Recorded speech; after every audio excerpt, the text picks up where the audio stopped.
Good evening students. आज हम लोग फिर आए हैं जर्नलाइजिंग के कुछ और क्वेश्चंस लेके। तो आज हम लोग एक्चुअली जर्नलाइजिंग भी सीखेंगे एंड जर्नल में कैसे प्लॉट करते हैं वो भी सीखेंगे। तो आज आप लोगों को जेन्युइनली पता चलेगा कि जर्नलाइजिंग का एडवांटेज कितना था। जो ये चार्ट बनाए हैं हम लोग, बनाना सीखे हैं हम लोग, ये कितना काम करता है when we solve it in direct in a journal. जब एक ट्रांजैक्शन से डायरेक्ट हम लोग जर्नल बनाते हैं तो कितना काम आता है ये चार्ट, आज आप लोग सीखोगे, देखोगे। सो ये रहा सेट ऑफ क्वेश्चंस। इनमें से बहुत से ट्रांजैक्शंस आप लोग का जान पहचान में ही है एंड कुछ ट्रांजैक्शंस है जो कि थोड़े नए हैं। तो मैं चाहता हूँ आप लोग 2 मिनट के लिए वीडियो पॉज करके एक बार नोट डाउन कर लो।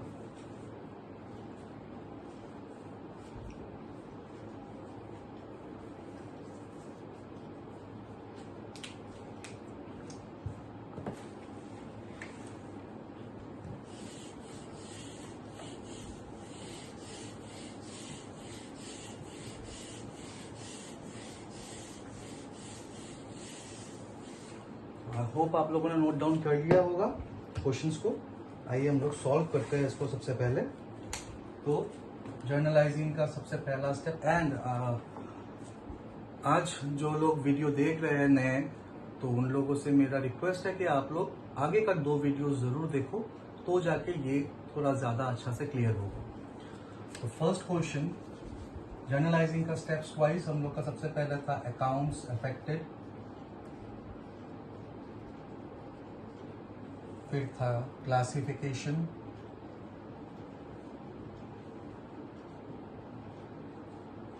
फिर रूल्स एंड देन डेबिट या credit.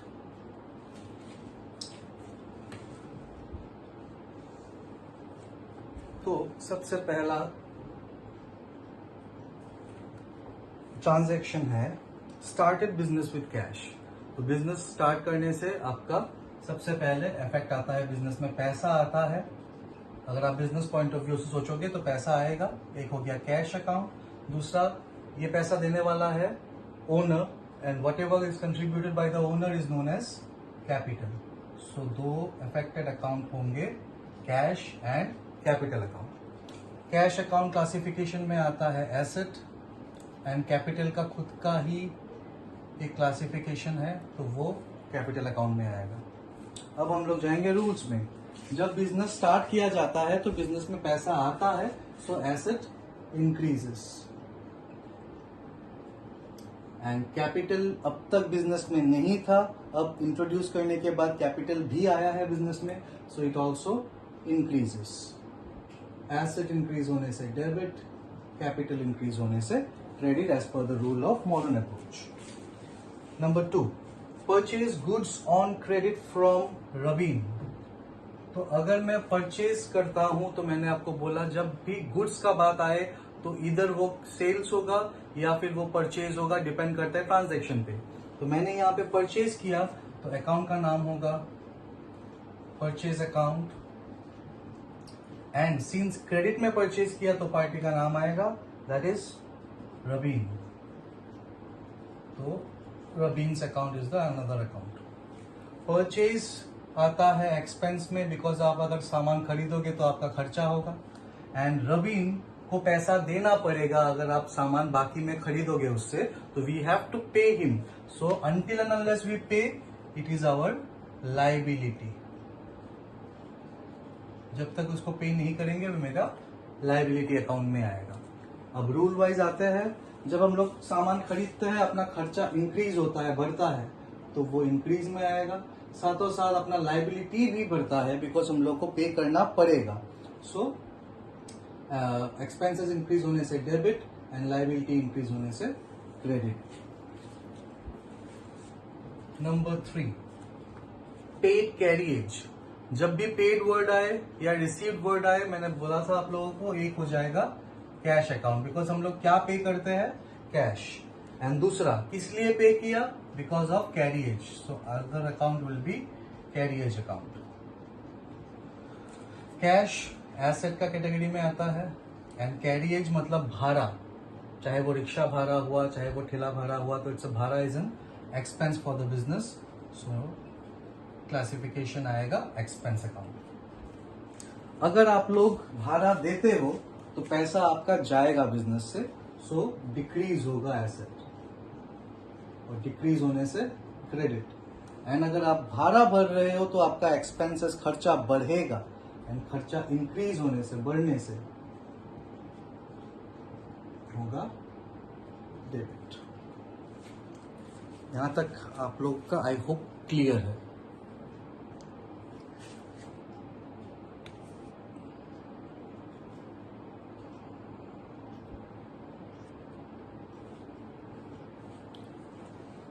Next, sold goods to Manju.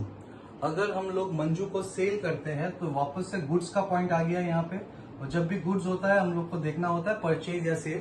तो यहाँ पे सेल्स मेंशन किया हुआ है, तो एक अकाउंट होगा डेफिनेटली सेल्स अकाउंट। एंड दूसरा, सोल गुड्स टू मंजू, ना कैश मेंशन है ना क्रेडिट मेंशन है। तो जब भी कैश क्रेडिट मेंशन नहीं किया जाता, हम लोगों को देखना, हम लोग क्या समझता है या क्या देखना पड़ता है हम लोग को कि पार्टी का नाम इन्वॉल्व है क्या। पार्टी का नाम है Manju, so it is definitely a credit transaction, so Manju account होगा नेक्स्ट अकाउंट।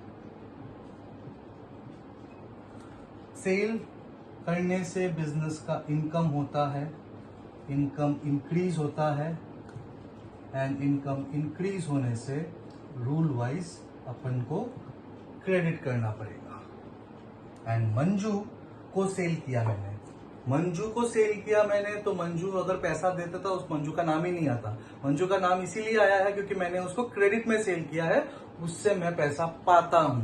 सो जिससे मैं पैसा पाता हूं वो मेरे लिए हो जाता है debtor, and debtor is a asset for the business. तो इसीलिए मेरा एसेट भी इंक्रीज हुआ है, दैट इज वाई डेबिट किया है मंजू को। नेक्स्ट, चौथा, sorry fifth one, cash sales to Anju. यहाँ पे पार्टी का नाम लिखा है अंजू बोल के, बट फिर भी कैश में सेल किया है तो पार्टी का नाम will not be affected, it is a cash transaction. So cash में सेल किया है तो कैश हो जाएगा एक अकाउंट, और दूसरा होगा सेल किया है, सामान गुड्स सेल किया है, तो इसलिए दूसरा वाला होगा सेल्स अकाउंट। कैश में सेल करने से पैसा बिजनेस में आएगा, cash is an asset, so पैसा increases, that is why debit. Sale करने से as it is an income, sale होगा तो इनकम होगा, इनकम बढ़ेगा तो क्रेडिट होगा। इन दोनों क्वेश्चन में डिफरेंस क्या है, ये क्रेडिट सेल्स है, ये कैश सेल्स है। चाहे आप क्रेडिट में सेल करो, चाहे आप कैश में सेल करो, sale is always an income. If you have sold in credit, debtor का नाम आएगा, if you have sold in cash, cash account आएगा, that is it. Number next is return goods to Rabeen. Rabeen को मैंने return किया goods, तो रबीन को किया है गुड्स रिटर्न, तो that is why it is a return outward. ठीक है, तो अगर रिटर्न आउटवर्ड एक अकाउंट हो गया, रिटर्न आउटवर्ड अकाउंट, एंड किसको रिटर्न किया मैंने, रबीन को किया, तो दूसरा वाला होगा रबीन्स अकाउंट।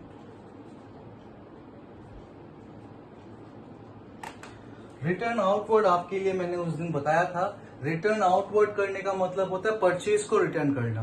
परचेज आपके लिए एक्सपेंस है, लेकिन अगर आप परचेज को रिटर्न करोगे तो वही एक्सपेंस रिड्यूस हो जाएगा। तो आप इसको एक्सपेंसेस डिक्रीज भी बोल सकते हो, या फिर इनकम इंक्रीज भी बोल सकते हो, मैंने लास्ट वीडियो में भी बोला हुआ है। तो इन बोथ द केसेस, चाहे आप एक्सपेंसेस डिक्रीज बोलो तो भी क्रेडिट होता है ये अकाउंट, अगर आप लोग इनकम इंक्रीज बोलो तो भी आपका ये क्रेडिट ही होता है। दोनों तरफ से ही मीनिंग सेम निकलता है। या तो आपका खर्चा कम गया है आप मान सकते हो, या खर्चा कमने की वजह से इनकम बढ़ गया है वो भी आप मान सकते हो। दोनों तरफ से ये आंसर क्रेडिट में ही आएगा। So it's up to you as per your understanding, जहां तक आप लोग सही मानो उसको वही सही है। नेक्स्ट हो गया रबीन्स अकाउंट। रबीन कौन था मेरा, रबीन था मेरा लाइबिलिटी, वाई, उससे मैंने परचेज किया था। अब अगर उसको सामान लौटा दूं, मैं उसको कुछ सामान रिटर्न कर दूं, तो डेफिनेटली मेरा लाइबिलिटी डिक्रीज होगा। सो लाइबिलिटी डिक्रीजेस, एंड अगर लाइबिलिटी डिक्रीज हुआ तो डेबिट होगा। ठीक है, तो this is the so far classification of या फिर journalising of the first 6 transactions. अब आगे बढ़ने के लिए मुझे पूछना पड़ेगा, आप लोग काइंडली पॉज करके एक बार नोट डाउन कर लो।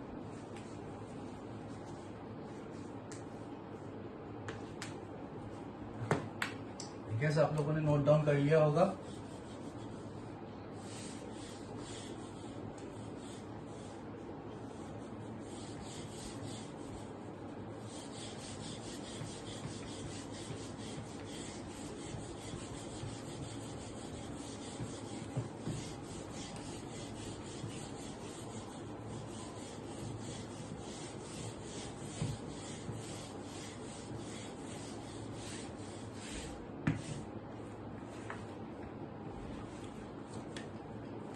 Number next.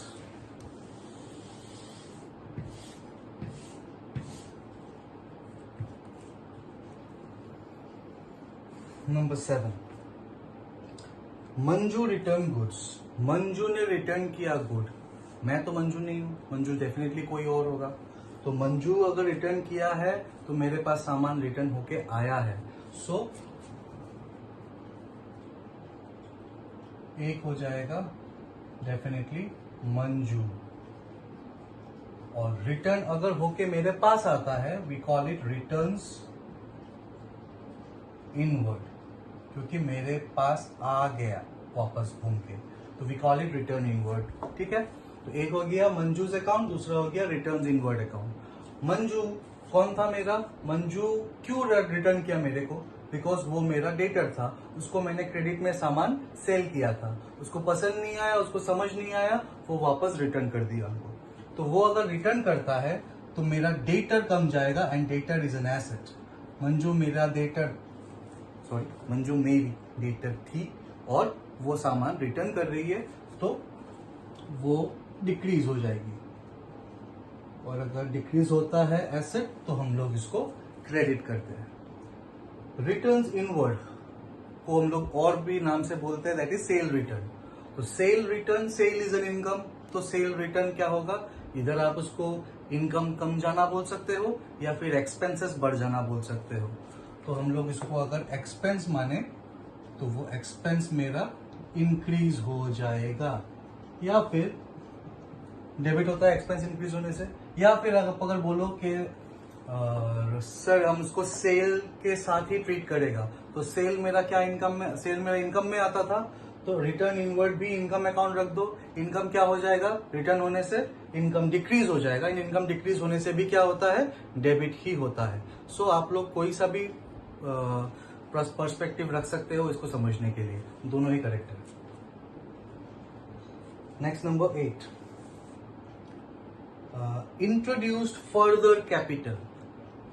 हम लोग जब बिजनेस स्टार्ट करते हैं तो हम लोग एक आइडिया लेके करते हैं कि इतना रुपए तक लग सकता है, लेकिन जब बिजनेस करते रहेंगे तब हम लोगों को पता चलेगा कि मे बी मेरा पैसा कम पड़ रहा है, या फिर मे बी ऐसा हो सकता है कि मैं एक्सपांड करना चाहता हूँ, देयर इज अ स्कोप, मेरे को बिजनेस में अच्छा स्कोप दिख रहा है तो मैं इसको एक्सपांड करना चाहता हूँ। तो कैपिटल का जरूरत पड़ता है, पैसे का जरूरत पड़ता है। अगर मालिक सेल्फ सफिशिएंट है तो मालिक खुद से वापस पैसा ला सकता है, इसको हम लोग बोलते हैं फर्दर कैपिटल या एडिशनल कैपिटल या फ्रेश कैपिटल, कोई सा भी टर्म यूज कर सकते हैं हम लोग। एडिशनल कैपिटल, फ्रेश कैपिटल या फिर further capital.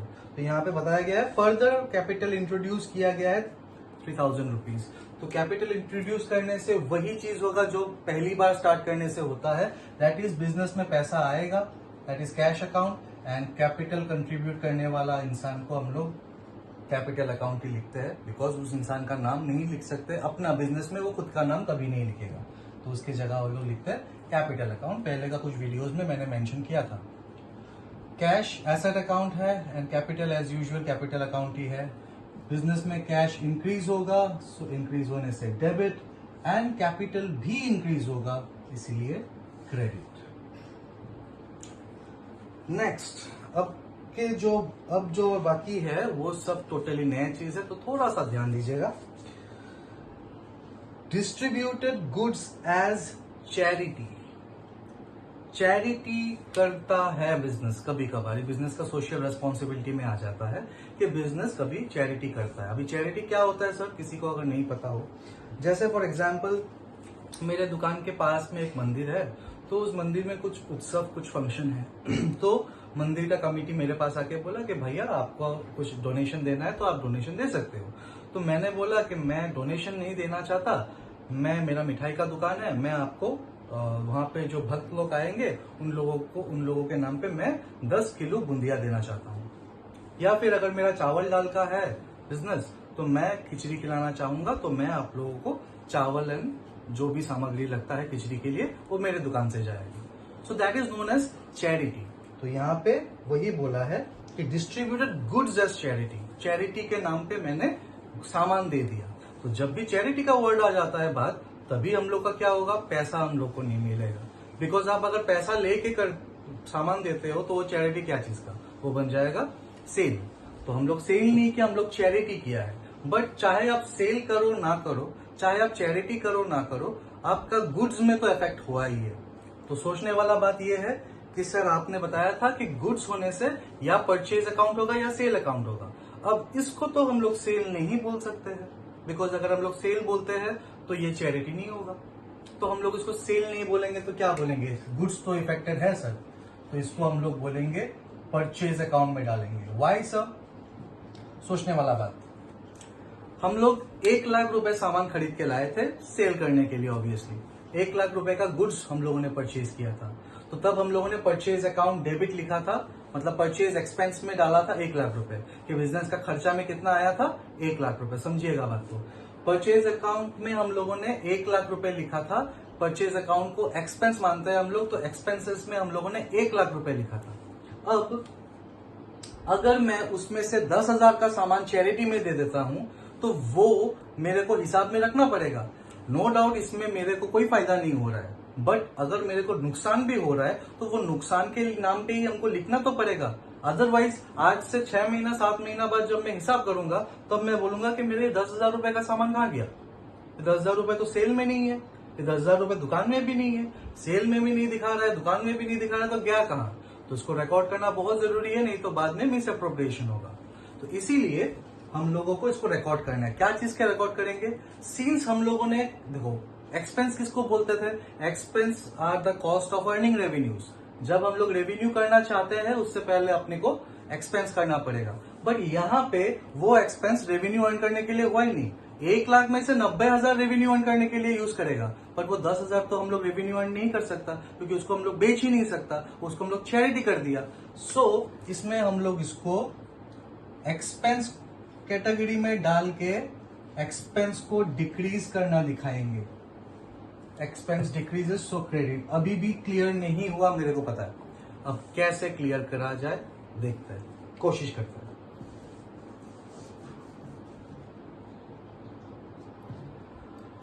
For an example एक लेते हैं कि मैंने 2,000 रुपए का सामान, छोटा एग्जाम्पल लेते हैं तो शायद समझ में आ जाए। 1 लाख रुपए बहुत बड़ा हो जाता है अमाउंट। हम लोगों ने 2,000 रुपए का सामान खरीदा था। तो जब हम लोगों ने 2,000 रुपए का सामान खरीदा था, अपने लिए एक्सपेंसेस था 2,000, ठीक है। मान लीजिए उसमें से 200 रुपए का सामान मैंने दान में दे दिया।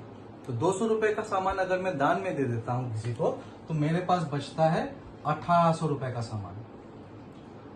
उन 1,800 रुपए का सामान में, उस 1,800 रुपए का सामान को मैंने 2,500 रुपए में बेचा,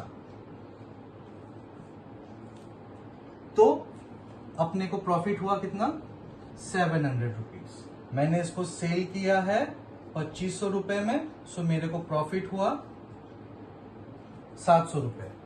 वहीं आप लोग अगर ये 200 रुपए जो आप लोगों ने यहाँ पे चैरिटी के नाम पे इसको माइनस किया था, याद है हम लोगों ने 2,000 से 200 गया तो अपने पास सामान रहा 1,800 का। वहीं अगर आप लोग इसको चैरिटी बोल के आप लोग हिसाब में ना लो, आप लोग बोलो कि ना चैरिटी कर दिया, हम इसको हिसाब में नहीं लेगा। अपना परचेज, व्हाट वाज इट, 2,000 क्या था, 2,000 था अपना परचेज। अपना परचेज को मैं अगर रिड्यूस ना करूं तो मेरा ये 2,000 का 2,000 ही दिखाएगा। लेकिन एक्चुअली में 2000 का सामान है ही नहीं मेरे पास सामान है 1800 रुपए का। कितना में बेचा? 2500 में बेचा। तो आप लोग बोलोगे कि सर 2000 का सामान 2500 में बेचा तो 500 रुपए प्रॉफिट। देखिए प्रॉफिट का डिफरेंस आ गया। जेन्युइनली मेरा प्रॉफिट हुआ है 700 रुपए, क्योंकि मैंने 1800 रुपए का सामान को 2500 में बेचा है। बट आप लोग अगर इस चैरिटी को इग्नोर कर दोगे तो आपका प्रॉफिट दिखाएगा मिस अप्रोप्रिएटेड। क्या दिखाएगा? 500 रुपए का प्रॉफिट किया आपने, जो आपका बिजनेस के लिए खराब बात है, बिकॉज प्रॉफिट परसेंटेज कम जाएगा आपका बिजनेस में। So that is why the charity has to be recorded. And how can we record? We have to record it by reducing the amount of purchase. के purchase का amount मेरा कम गया, business का expense भी कम गया। जिसको हम सेल ही नहीं कर पाया, उसको खरीद के लाया था हम सेल करने के लिए, तब तक मेरा एक्सपेंस था। हम उसको सेल ही नहीं कर पाएगा, उसको हम एक्सपेंस में क्यों डालेगा? We cannot consider it to be an expense if it is distributed as charity. So ये है चैरिटी वाला परचेज कम जाने वाला पॉइंट। तो एक हो गया मेरा परचेज कम गया, और दूसरा क्या हो गया? वो पैसा मेरे को मिलेगा ही नहीं कभी भी। So it is my loss, and वो चैरिटी अकाउंट भी एक्सपेंस अकाउंट में आता है। एक्सपेंसेस इंक्रीज होता है, इसीलिए डेबिट। सो एक एक्सपेंस इंक्रीज हुआ, दूसरा वाला एक्सपेंस डिक्रीज हुआ। एक एक्सपेंस इंक्रीज क्या हुआ कि मेरा लॉस हो गया, ये पैसा गया और नहीं मिलेगा, इस पैसे ये सामान का पैसा कभी नहीं मिलेगा। सो that is a charity, that is a loss, so it expense increases, so debit. और दूसरी तरफ से देखा जाए तो जो सामान मैंने खरीद के लाया था खर्चा करके, उसका रिकवर नहीं हो पाया, तो वो उनको खर्चा में नहीं रखेगा, उसको डिक्रीज कर देगा। ठीक है, होप आप लोग को समझ में आए। अगर इसमें भी प्रॉब्लम हो रहा है तो नेक्स्ट वाला में क्लियर हो जाएगा। नेक्स्ट वाला भी सेम तरीके का है, that is distributed goods as free sample. What is now free sample? आप लोग रिलेट कर पाओगे जो मैं एग्जांपल देने वाला हूं। कभी कभार हम लोग बेकरी में जाते हैं, बेकरी में जाके हम लोग बोलते हैं कि भैया वो बिस्किट कैसा है, तो जब भी हम लोग पूछते हैं कैसा है, तो वो आके सेलमैन आके आपको देता है, सर एक बार टेस्ट करके देखिए, मैम एक बार टेस्ट करके देखिए, नहीं अच्छा नहीं लगा, वो वाला दिखाइए, तो वो वाला भी आपको दे दिया टेस्ट करने के लिए। तो एक एक पीस सबको टेस्ट करवाता है वो, ताकि क्यों, मैं थोड़ी उसका मामा का बेटा हूं, ऑब्वियसली नॉट। फिर भी वो कस्टमर को टेस्ट नहीं करवाएगा तो कस्टमर कैसे खरीदेगा? तो अपना सेल को प्रमोट करने के लिए वो तुमको टेस्ट करवाता है। अब देखा जाए तो ये नेग्लेक्ट हो जाता है, एक एक बिस्किट खिला रहा, क्या बड़ा बात है।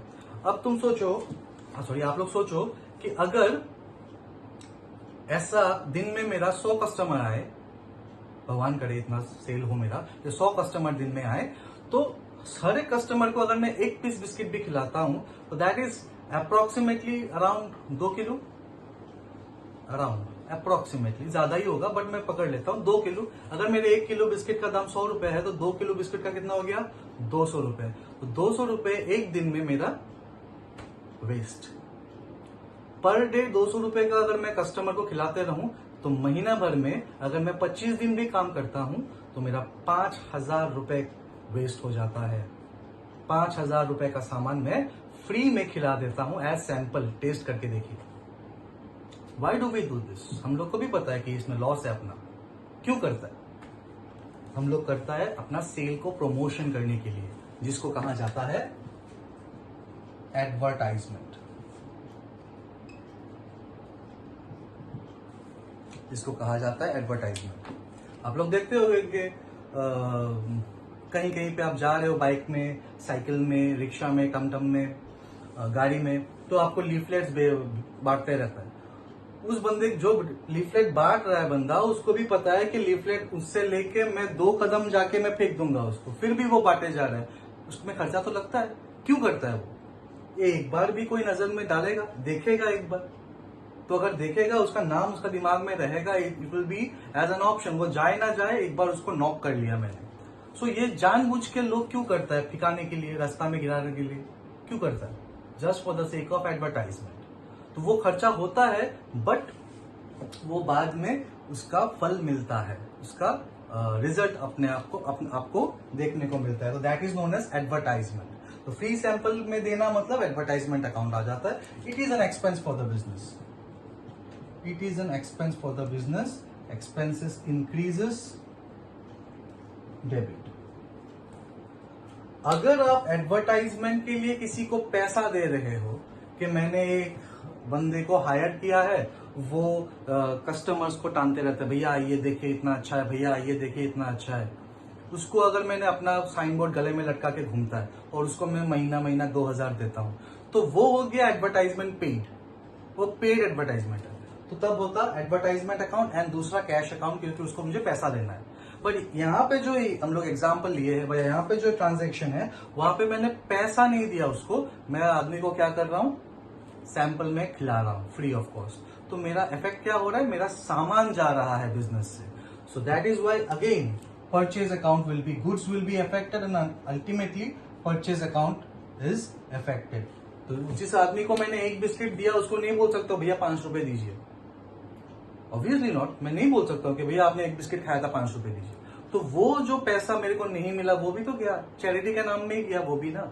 और इसको हम चैरिटी नहीं बोलता, उसको हम बोलता है एडवर्टाइजमेंट, वहां से कुछ फायदा मिलेगा। तो यहाँ पे भी सेम केस है, जो सामान मैंने, टोटल सामान मैंने जितना खरीदा था, अगर मैंने 10 किलो बिस्किट खरीदा था, उस 10 किलो में से मुझे अगर 1 किलो वेस्ट चला जाए तो मैंने बेचा एक्चुअली 9 किलो, तो मुझे खर्चे में भी पकड़ना पड़ेगा 9 किलो। बाकी का एक किलो का जो खर्चा है वो मेरा डिक्रीज हो जाएगा एक्सपेंस, उसको मैं खर्चे में नहीं डालूंगा। अगर मैं खर्चे में उसको डाल देता हूं तो मेरा जेन्युइन प्रॉफिट शो नहीं करेगा बिजनेस में। Clear?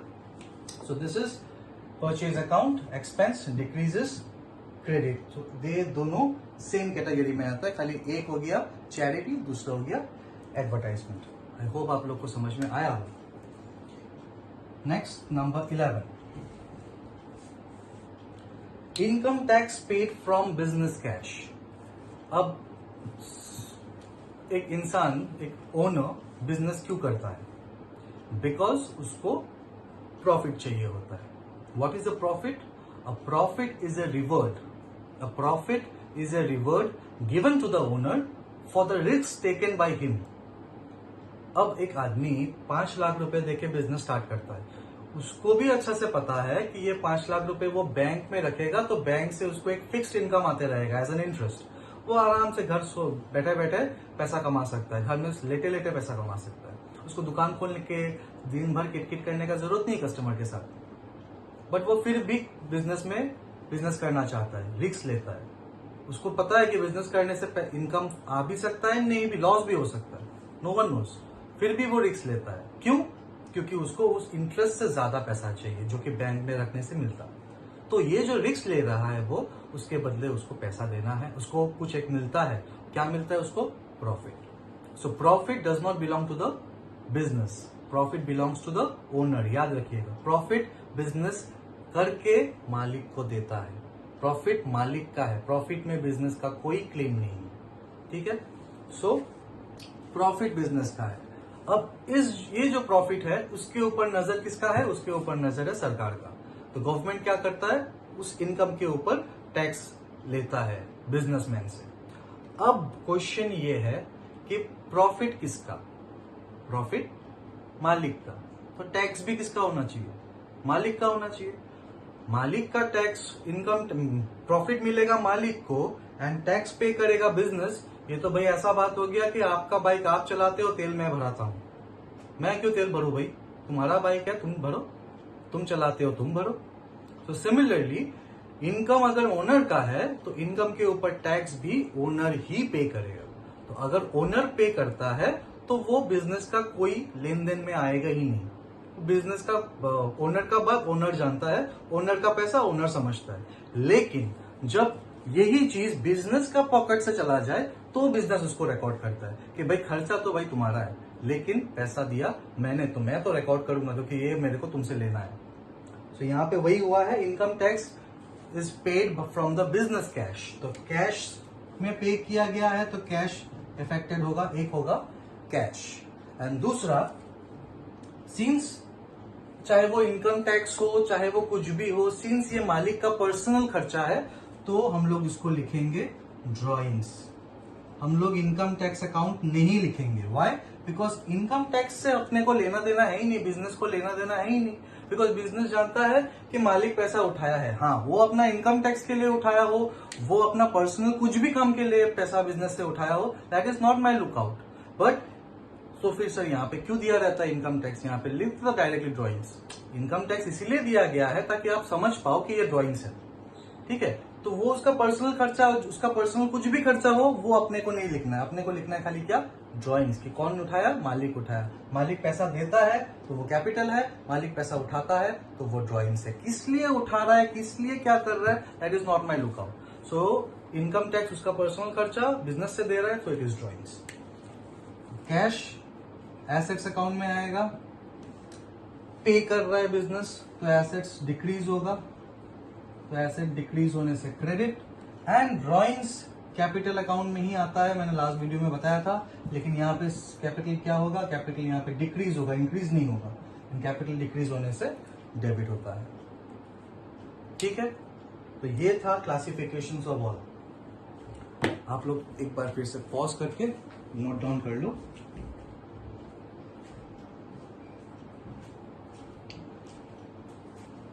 I think you are done. अभी इसी चीज को जो हम लोगों ने किया है, इसी चीज को अगर हम लोग को जर्नलाइज करना हो, ये तो हम लोगों ने किया है जर्नलाइजिंग, लेकिन अगर हम लोग को जर्नल में लिखने बोले इन सारे चीजों को, तो हम लोग कैसे लिखेंगे, अभी हम लोगों को वो देखना है।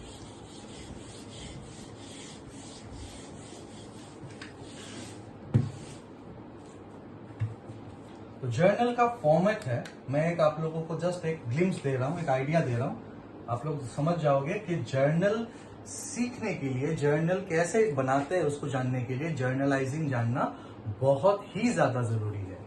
देखते हैं, जर्नल का फॉर्मेट कुछ ऐसा है।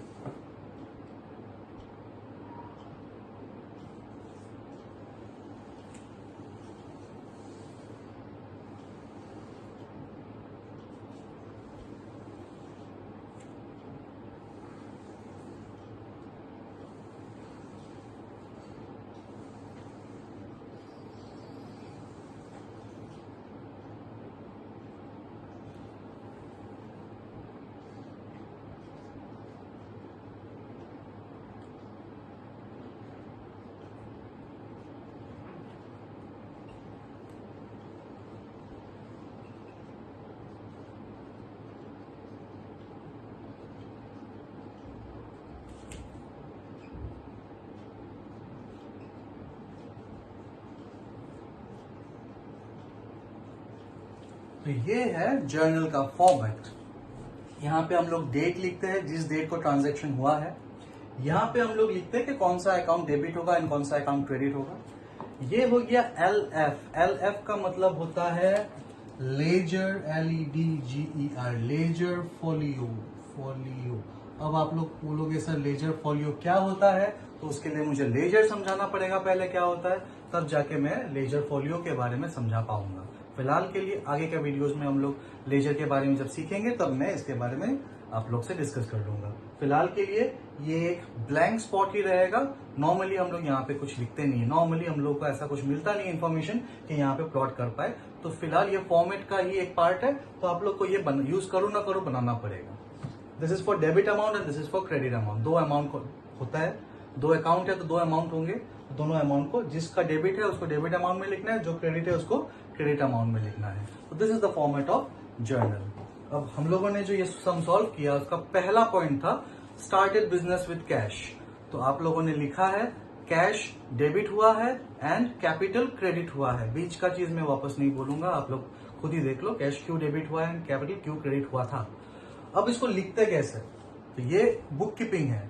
हम लोग उसको फर्स्ट टाइम एक ट्रांजेक्शन को कहीं लिख रहे हैं, तो journal is also known as a primary entry, क्योंकि हम लोग पहली बार ट्रांजैक्शन को यही लिखते हैं। तो यहाँ पे जब लिखते हैं तो इसको बुक कीपिंग बोला जाता है, because it is recorded for the first time. And मैंने बताया था कि बुक कीपिंग एक आर्ट है, एक स्टाइल है, वो हम लोग जैसे तैसे लिख नहीं सकता। चार्ट जब बनाया था हम लोगों ने, जर्नलाइजिंग जब किया था, हम लोगों ने कभी पहले डेबिट लिखा, कभी पहले क्रेडिट लिखा। आप लोग देख सकते हो अपना आंसर्स को। तो हम लोग को जो दिमाग में आया हम लोग वही पहले लिख दिया। कैश लिख दिया तो कैश कभी डेबिट हुआ कभी क्रेडिट हुआ। परचेज लिख दिया तो परचेज कभी डेबिट हुआ। जो भी पहले आया हम लोग दिमाग में वही उस हिसाब से क्लासिफिकेशन करके डेबिट या क्रेडिट लिखा है। बट जब हम लोग यहाँ पे लिखते हैं, जब हम लोग जेन्युइनली यहाँ पे प्लॉट करते हैं, अपने को वही अकाउंट पहले लिखना पड़ेगा जो डेबिट हुआ है। तो पहले डेबिट वाला अकाउंट ही लिखेंगे हम लोग, उसके बाद हम लोग क्रेडिट लिखते हैं।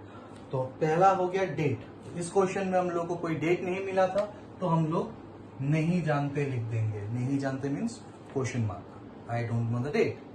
अब ये जो ट्रांजेक्शन था cash cash started business with cash, उसमें दो अकाउंट थे, एक था कैश, दूसरा था कैपिटल। अब आप लोग देखो कि दोनों में से डेबिट कौन सा है, क्रेडिट कौन सा है। आप लोग देखोगे तो जानोगे कि डेबिट कैश हुआ है एंड क्रेडिट कैपिटल हुआ है। तो हम लोग इस तरह लिखते हैं, कैश सिंस डेबिट हुआ है तो पहले हम लोग लिखेंगे कैश अकाउंट, थोड़ा दूर में डेबिट। सर कितना दूर? तो मैं तो बोलता हूं इस कॉर्नर में लिखना जहां पे ये खत्म होता है। तो कैश अकाउंट डेबिट, अमाउंट था 25,000 रुपए क्वेश्चन में दिया हुआ है, तो मैं सिंस ये डेबिट हुआ है तो उसको डेबिट कॉलम में लिखूंगा मैं 25,000 रुपए। क्रेडिट क्या हुआ था? क्रेडिट हुआ था कैपिटल। तो जैसे कैश अकाउंट डेबिट लिखता है वैसे कैपिटल अकाउंट क्रेडिट इस तरह नहीं लिखता हम लोग, एक स्टाइल है जैसे मैंने बोला। तो वो स्टाइल क्या है?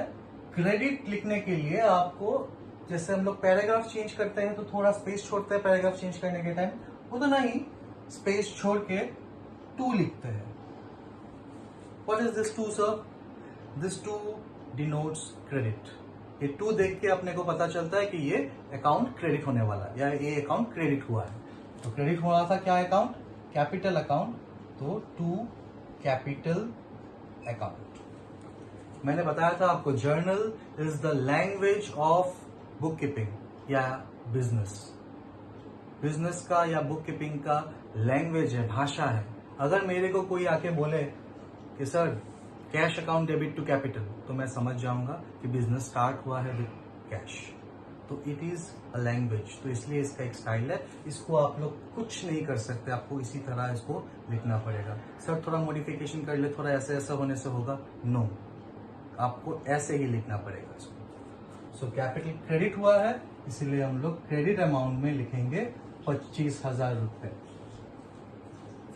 Every debit has equal and corresponding amount of credit. Every debit has equal and corresponding amount of credit. ये जिस दिन अलग अलग निकल जाएगा अमाउंट, आपका जर्नल गलत हुआ है, सोच लीजिएगा।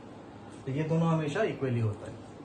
तो मैंने जो 5 स्टेप सिखाया था जर्नलाइजिंग का, उस 5 स्टेप में से किसी ने मुझे पूछा था सर नरेशन आपने समझाया नहीं। वो नरेशन जो चार्ट बना रहा था हम लोग, वहां पे उस नरेशन का जरूरत ही नहीं था। नरेशन जरूरत पड़ेगा यहाँ पे। After you plot the fill up this point, एक ट्रांजेक्शन का date, particulars, debit amount, credit amount जब फिलअप हो जाए, जब आप लिख पाओ, उसके बाद हम लोगों को नरेशन लिखना पड़ता है। एंड नरेशन हम लोग लिखते हैं फर्स्ट ब्रैकेट में, and it always starts with the word being. Being, उसके बाद हम लोग लिखते हैं कि ट्रांजेक्शन में एक्चुअली हुआ क्या है। तो मैंने आपको बताया था कि narration is a short description of what has happened in the journal. आपका ये जर्नल कितना सही है गलत है, आपको क्वेश्चन देखने का जरूरत नहीं, नरेशन पढ़ के ही समझ में आ जाएगा। तो हम लोग लिखेंगे यहाँ पे क्या हुआ था, यहाँ पे being started business with cash. Bracket से, फर्स्ट ब्रैकेट से शुरू हुआ, फर्स्ट ब्रैकेट पे खत्म हो गया। तो दिस इज कॉल्ड नरेशन। अब कोई अगर इसको चेक करना चाहे तो उसको क्वेश्चन पढ़ने का जरूरत नहीं है। अच्छा क्या हुआ था, बिजनेस स्टार्ट हुआ था कैश से, तो जर्नल एंट्री है cash account debit to capital, cash debit हुआ है, कैपिटल क्रेडिट हुआ है, सही है। उसके बाद यहाँ पे ये ट्रांजेक्शन का रिकॉर्डिंग खत्म। हम लोग सिर्फ और सिर्फ ये पर्टिकुलर्स अमाउंट को इस तरह एक लाइन खींच के क्लोज करते हैं, and then we jump to the next transaction. जैसे नेक्स्ट ट्रांजेक्शन है purchase goods on credit from Raveen, तो उसका अकाउंट था purchase account and Raveen account. इन दोनों में से डेबिट कौन सा हुआ था, डेबिट हुआ था परचेज अकाउंट। सो हम लोग पहले लिखेंगे परचेज अकाउंट डेबिट। क्रेडिट हुआ था नवीन, सो थोड़ा सा गैप देके to रवीन्स account.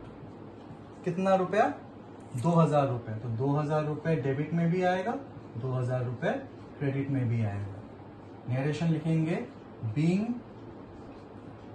Purchased goods from him we can use proper noun also. यहाँ पे सिंस उसका नाम लिखा हुआ है तो रवीन लिखने का जरूरत नहीं है। On from him on credit, हम लोगों ने क्रेडिट में रवीन से सामान खरीदा है, और बस ये लिख के हम लोग वापस पर्टिकुलर्स कॉलम क्लोज कर दे सकते हैं। ये अमाउंट ओपन ही रहेगा।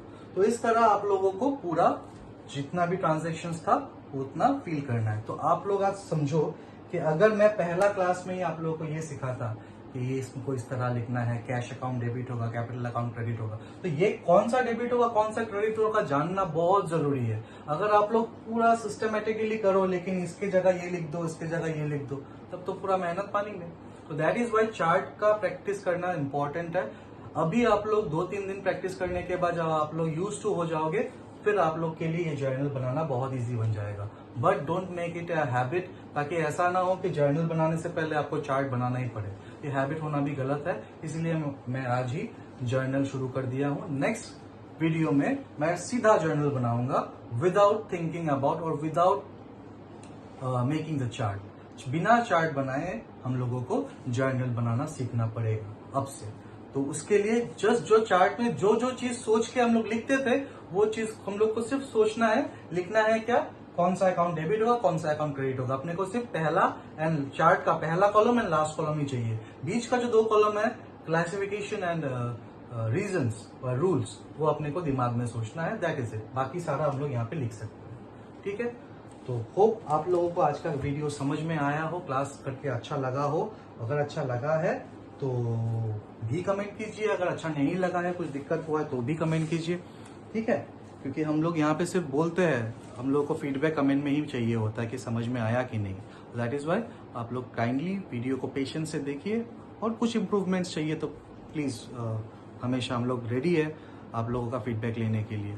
कुछ सजेशन आप लोग दे सकते हो तो वो और अच्छा बात है। We will try to solve it out, we will try to get over the problems. So next video में आने से पहले ये वीडियो सब काइंडली आगे का 2 वीडियो एंड ये this video as well please आप लोग देखिएगा। Thank you for attending the class.